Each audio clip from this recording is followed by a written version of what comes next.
नमस्कार, most welcome. यह है हमारी हिंदी अनिवार्य के अलंकारों वाली क्लास। और इस अलंकार की क्लास में हम कर रहे हैं बच्चों टॉप 100 प्रश्न उत्तर, 100 प्रश्न उत्तर जो मोस्ट इम्पोर्टेंट हैं। और सारे के सारे क्वेश्चंस वे हैं जो अलंकारों से रिलेटेड है। और ये हमारी चौथी क्लास है। इससे पहले हम 3 क्लासें कंप्लीट कर चुके हैं। इसकी एक और क्लास आएगी, उसके बाद अलंकार सब कंप्लीट हो जाएंगे। हमने प्रश्न के साथ साथ अलंकारों को भी पढ़ा है और आज की इस क्लास में भी हम कुछ प्रश्न करेंगे और एक दो अलंकार भी पढ़ने वाले हैं। तो आइए शुरुआत करते हैं। हम देखेंगे इसमें कौन कौन से प्रश्न हैं। आप लोगों को आंसर भी देना है। अगर आप जानते हैं कि ये कौन सा अलंकार है तो आपको बताना है।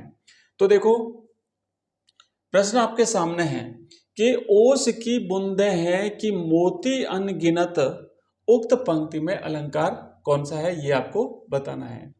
तो अब देखो, हाँ, तो अब यहां पे आपको ध्यान देना है कि कवि ने एक पंक्ति लिखी है भाई कि अगर किसी को भ्रम हो जाए, अगर किसी को भ्रम हो जाए कि ये क्या है, ओस की बूंदे हैं या मोती है। सुबह सुबह किसी पक्षी को अगर भ्रम हो गया और उसने ओस की बूंदों को मोती समझ करके अगर निगल दिया, तो ये उसका भ्रम है कि ये क्या है, वो तय नहीं कर पा रहा है। मतलब भ्रम अंत तक बना रहता है, संदेह अंत तक बना रहता है, डाउट अंत तक बना रहता है, क्लियर नहीं होता। ओस की बूंदे है कि मोती अनगिनत।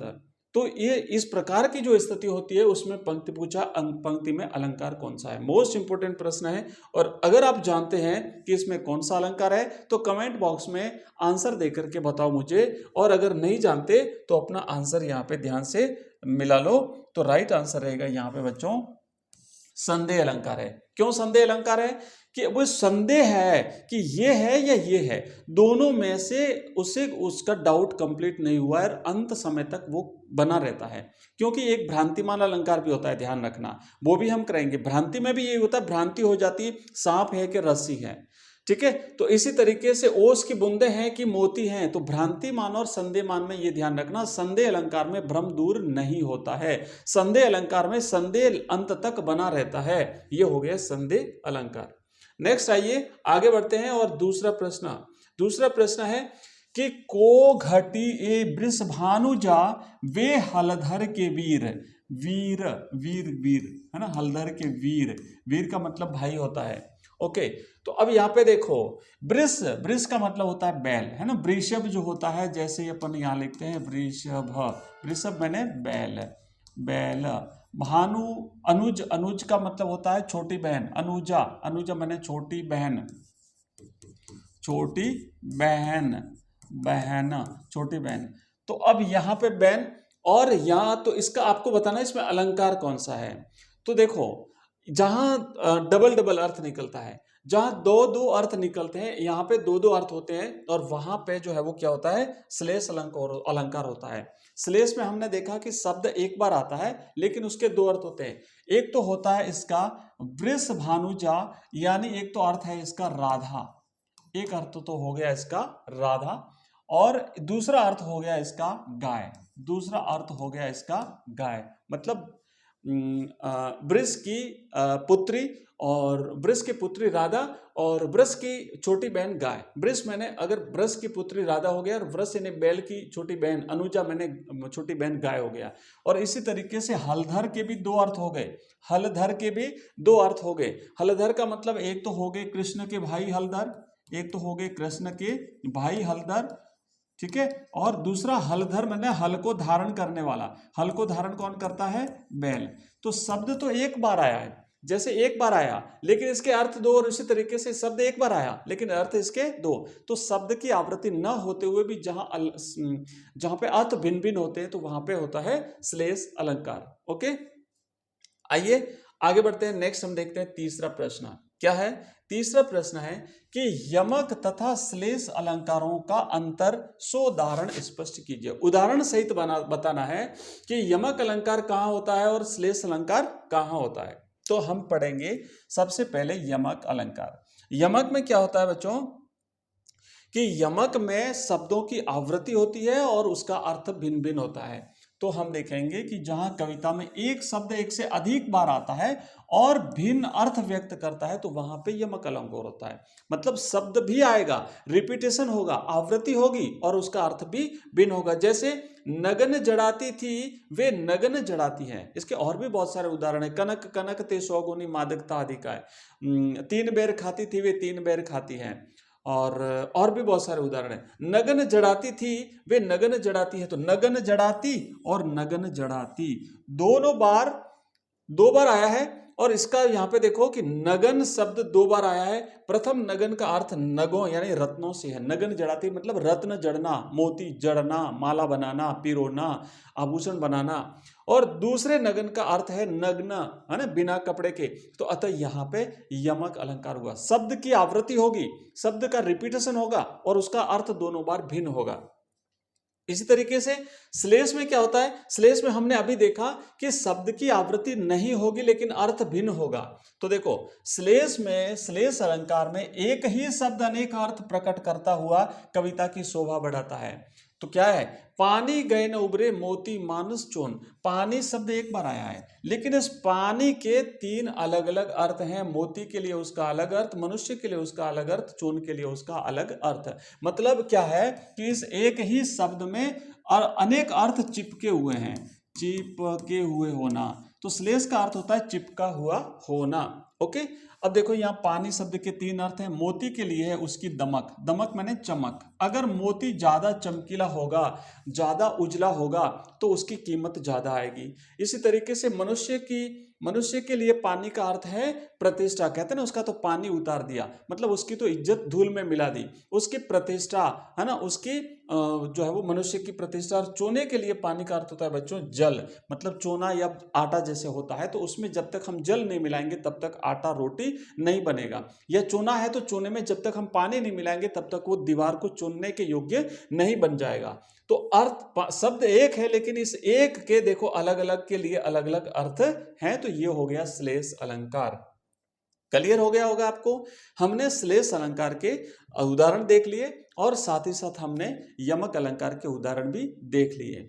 अब देखिए चौथा प्रश्न क्या है कि वह मथुरा काजर सी कोठरी जे आवे ते कारे, तुम कारे सुफलक सुत कारे, कारे मधुप भंवारे। ये मथुरा जो है भाई, ये तो काजल की कोठरी है। काजल मतलब काजल जो आंखों में लगाते हैं, काली होती है। जो भी आएगा वो सब काला हो जाएगा, जो भी आएगा वो सब क्या हो जाएगा? काला। देखो तुम भी काले हो गए, है ना। सुफलक सुत कारे मतलब सब कुछ काले हो गए। गोपियां से जब ये बात हो रही थी, भंवरे वगैरह सब कुछ काले काले। तो यहाँ पे आपको बताना अलंकार कौन सा है। तो साफ साफ दिख रहा है, आप आराम से इस अलंकार को यहाँ पे पहचान सकते हैं। और जिसने पहचान लिया हो वो तुरंत कमेंट बॉक्स में कमेंट करेंगे कि अलंकार कौन सा है। और बच्चों यहाँ पे आपने बिल्कुल सही पहचाना कि अनुप्रास अलंकार है। और क्यों है अनुप्रास अलंकार? क्योंकि यहाँ पे क वर्ण की आवृत्ति हो रही है। ठीक है, काजर में क, कोठरी में क, कारे में क, और फिर कारे और फिर कारे और फिर कारे और क। इसी तरह र वर्ण की आवृत्ति हो रही है। यहाँ पे र वर्ण की भी आवृत्ति हो रही है और इसीलिए यहाँ पे जो है वो अनुप्रास अलंकार है। ठीक है, तो अच्छी तरह से आपने पहचान लिया होगा कि उपर्युक्त पंक्तियों में उपस्थित अलंकार जो है वो कौन सा है। तो वो है अनुप्रास अलंकार। जहां कविता में एक या अधिक वर्णों की आवृत्ति होती है वहां अनुप्रास अलंकार होता है। यहाँ पे क वर्ण और र वर्णों की क्या हुआ है? आवृत्ति हुई है।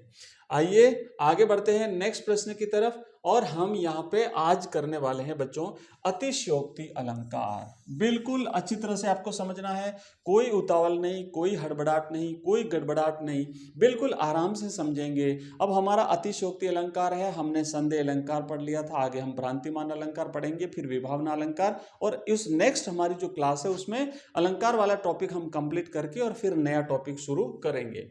जैसा कि बच्चों नाम से ही स्पष्ट है, अति मैंने ज्यादा, अति का मतलब होता है ज्यादा। ठीक है, अति मैंने ज्यादा, और अति और स्यो उक्ति, उक्ति मैंने कथन, उक्ति का मतलब होता है कथन। तो मतलब किसी भी व्यक्ति, किसी वस्तु, किसी भी चीज के बारे में ज्यादा कथन कर देना मतलब वास्तविकता से अधिक बात, किसी बात को वास्तविकता से ज्यादा बढ़ा चढ़ा के कह देना ताकि लोक मर्यादा का उल्लंघन हो जाए, तो वहां पे होता है अतिशयोक्ति अलंकार। आइए समझते हैं इसकी परिभाषा और फिर इसके बेस्ट उदाहरण। तो लिखा है कि अतिशय उत्तम इति अतिशयोक्ति, किसी भी कथन का ज्यादा उल्लेख करना अतिशयोक्ति कहलाता है। किसी बात को इतना बड़ा चढ़ाकर कह दिया जाए कि लोक मर्यादा का उल्लंघन कर जाए, तो वहां पर अतिशयोक्ति अलंकार होता है।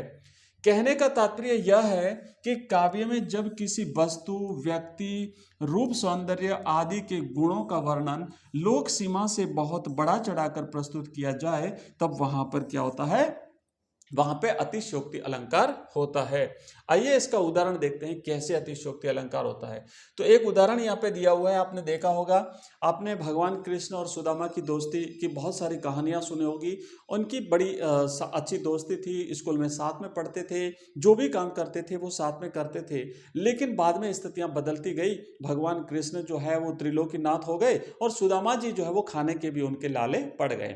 तो अब हुआ क्या कि जब सुदामा जी कृष्ण से मिलने जाते हैं और उस समय जब भगवान कृष्ण सुदामा का जो ये हालत देखते हैं, जो उसकी दशा देखते हैं, उस दशा को देख करके वो रोने लगते हैं, उनकी आंखों से आंसू टपकने लगते हैं। और उन आंखों की आंसुओं का वर्णन करते हुए कवि ने क्या कहा है कि देख सुदामा की दीन दशा करुणा करके करुणा निधि रोए।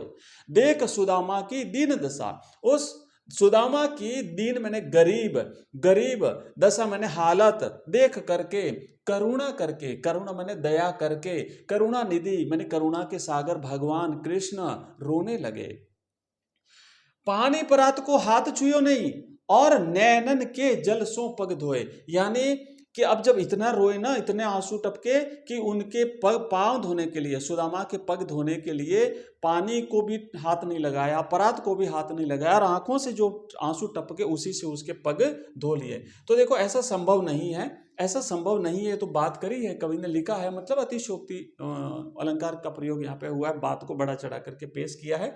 तो ये आपको उदाहरण याद रखना है, अच्छी तरह से याद रखेंगे। बिल्कुल शानदार, बिल्कुल सरल सा उदाहरण है कि देख सुदामा की दीन दशा करुणा करी के करुणा निधि रोए, पानी परात को हाथ छुयो नहीं और नैनन के जलसों पग धोए। एक और प्रश्न है, उदाहरण जो है बच्चों अतिशयोक्ति अलंकार का क्या है कि राणा प्रताप के घोड़े से पड़ गया हवा का पाला, पड़ गया हवा का पाला था। अब हवा से पाला कैसे पड़ सकता है किसी का, हवा तो दिखती नहीं, हवा को हम पकड़ नहीं सकते, हवा को हम छू नहीं सकते। पर बात यहाँ पे ये है कि जिस गति से हवा चलती है तो उसकी गति बताने के लिए कि भाई घोड़ा भी उसी गति से दौड़ रहा था, लेकिन उससे भी ज्यादा, तो ये एक प्रकार से अतिशयोक्ति हो गई। हवा के साथ पाला नहीं पड़ सकता, पाला पड़ना मतलब किसी से द्वंद्व युद्ध हो जाना, है ना, किसी से आमना सामना हो जाना, तो हवा से आमना सामना हो नहीं सकता। तो यहाँ पर अतिशयोक्ति अलंकार बात को बड़ा चढ़ा करके कवि ने पेश किया है। एक और उदाहरण हम देखेंगे अतिशयोक्ति अलंकार का। देखो दो दो मेघ बरसते मैं प्यासी की प्यासी, कितनी विलक्षण बात करी है। एक विरहिणी स्त्री, आंखों से उसके आंसू टपक रहे हैं, वो रो रही है लगातार, दोनों आंखों से जब आंसू टपक रहे हैं तो विरहिणी कहती देखो दो दो मेघ बरस रहे, एक इधर से और दूसरा इधर से, और फिर भी आपने देखा बारिश जब हो रही है, मेघ बरस रहे तो कोई प्यासा कैसे रह सकता है, पर फिर भी वो कहती है कि दो दो मेघ बरस रहे हैं और फिर भी मैं क्या हूं, मैं प्यासी की प्यासी। किसकी प्यासी? अपने पीर से मिलने की प्यासी। तो यहां पर भी अतिशयोक्ति अलंकार का यह अतिशयोक्ति अलंकार का उदाहरण है कि बारिश होते हुए भी कोई प्यासा कैसे रह सकता है, लेकिन बात जो है वो दूसरी कही गई है। अब देखो नेक्स्ट, हनुमान की पूंछ में लगन न पाई आगी, लंका सिगरी जल गई गए निशाचर भागी। सारी लंका को यहाँ जलते हुए दिखाया है, सारे निशाचर यानी राक्षसों को यहाँ से भागते हुए दिखाया है, लेकिन जब इतना सब कुछ जल गया पर फिर भी हनुमान जी की पूंछ में कुछ भी हुआ नहीं, मतलब आग लगी नहीं, जबकि पूरा लंका सारी जल गई। तो ये अतिशयोक्ति बात को बढ़ा चढ़ा करके यहाँ पे पेश किया गया है। ठीक है, तो ये हमने जो कुछ यहाँ पे एग्जाम्पल देखे हैं बच्चों, और इसी तरीके से हमारी हिंदी की ये क्लास रेगुलर चलती रहेगी। मैं आपको बता दूं अपनी जो क्लासों का टाइमिंग जो है ना वो बता देता हूँ। सबसे हमारी पहली क्लास जो होती है बच्चों, उसकी शुरुआत होती है सुबह 5 बजे। सुबह 5 बजे हिंदी साहित्य की हमारी क्लास आती है। जो भी बच्चे जिनका हिंदी साहित्य सब्जेक्ट है तो उनको सुबह 5 बजे उठना है, ये हमारी बिल्कुल लाइव क्लास है। ये हमारी लाइव क्लास है। सुबह 5 बजे हिंदी साहित्य की क्लास आती है। उसके बाद फिर हमारी दूसरी क्लास सुबह 6 बजे बच्चों, ये इंग्लिश कंपलसरी की अपनी क्लास आती है। और ये इंग्लिश कंपलसरी की ये क्लास भी जो है वो बच्चों लाइव क्लास है। ठीक है। इसके बाद हमारी नेक्स्ट क्लास आती है अपनी जो 12th क्लास की अभी फिलहाल मैं बात कर रहा हूँ। तो उसके बाद हमारी क्लास जो आती है वो आती है बच्चों 4:30 बजे शाम को, है ना। शाम को 4:30 पर जो हमारी क्लास आती है वो आती है हिंदी अनिवार्य की। ये हमारी रिकॉर्डेड क्लास है। ठीक है, ये हमारी रिकॉर्डेड क्लास है। उसके बाद शाम को बच्चों आती है हमारी 5 बजे। शाम को 5 बजे हमारी क्लास आती है इंग्लिश कंपलसरी की। ये भी हमारी रिकॉर्डेड क्लास है जो प्रतिदिन आपको शाम को 5 बजे मिलती है। इसके अलावा हमारी शाम को 2 और लाइव क्लास आती हैं। शाम को एक तो आती है 7 बजे हिस्ट्री की लाइव क्लास, ये आज से शुरू हो जाएगी। ये हिस्ट्री की अपनी लाइव क्लास है। और साथ ही साथ शाम को 8 बजे जो है ये हिंदी कंपलसरी की लाइव क्लास है। ठीक है, ये हिंदी कंपलसरी की लाइव क्लास है। तो इतनी तो क्लासें आ रही है। बहुत ही जल्दी जो है वो पॉलिटिकल साइंस की क्लास स्टार्ट हो जाएगी और ज्योग्राफी की क्लास को भी हम करने वाले हैं। तो ये मैंने आपको बता दिया। लगातार बोर्ड एग्जाम्स तक आपको ये हमारी सारी क्लासें मिलती रहेगी और आपका कंप्लीट कोर्स हम करवाएंगे। आपको गाइड करेंगे किस तरीके से आपको टॉपर बनना है, किस तरीके से आपको बहुत ज़्यादा अच्छे नंबर लाने हैं और किस तरीके से पॉजिटिव माइंड के साथ में आगे लगातार बढ़ना है। तो आज की क्लास में इतना ही, फिर मिलते हैं अगली क्लास में। तब तक के लिए जय हिंद, जय भारत।